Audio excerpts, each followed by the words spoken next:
why your partner suddenly changed. And the first question that comes to your mind is, could it be they don't love you anymore, or they hate you, or maybe they are seeing someone else? Now, I'm going to share with you the 4 reasons why red flags appear later in relationships and how to spot them early. The first one is the passion stage. Of course, this is the early stage of the relationship where nobody wants to, show the negative side of them, or you just want to, impress your partner and your partner wants to impress you. So this stage is often a stage where everybody is blinded to themselves. There is no how you're going to find out what this person is not doing right. And even when you see those things, you will easily forgive them, easily ignore them, because the love is so strong and the passion you have is so strong. So at this stage, the red flags are there, but you cannot see them.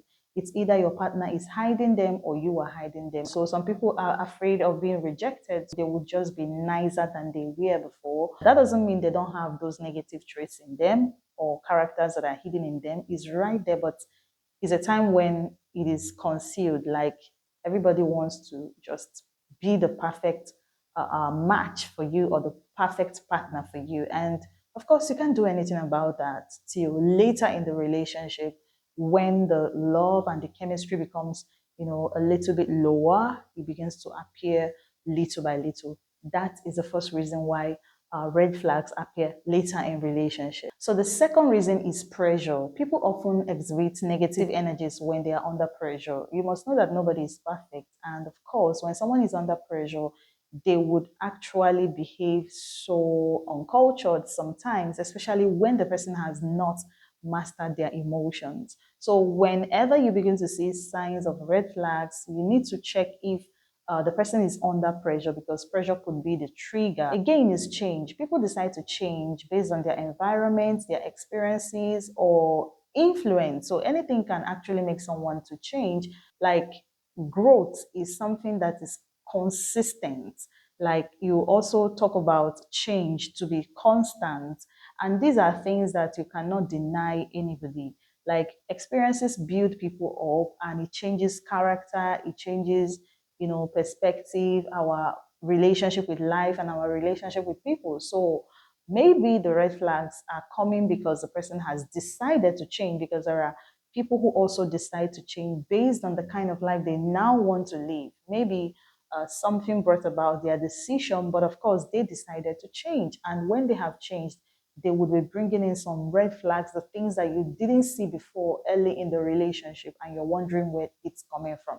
So you have to check well to know what is bringing about the red flags that you are now seeing that wasn't there before in the relationship. It could be change caused by a relationship, influence, environment, or choice. The next reason why red flags appear later in relationship is influence. Yes, change often happens because there is an influence. Is either you are influenced by your environment, you are influenced by your job, you're influenced by whatever it is. So influence is very powerful. So sometimes you could be wondering what is happening to your partner and why they're acting strange. You need to look around and see who is influencing them. Check who is very close to them, because that could just be the reason why the red flags is coming out and you don't know how it all came about. Now, understand that red flags are simply signs that something is not right with your partner, or there is a change with your partner. And of course, when you are not comfortable with that, being able to figure out the root cause of the red flag is as important as dealing with the red flag. So before you conclude on your partner, conclude on your spouse, make sure that you take note of these points I've listed here and find out the particular thing your partner is dealing with, so that you can know the right approach to overcome them. And if you are yet to be married or yet to be in a relationship, you need to check out my videos on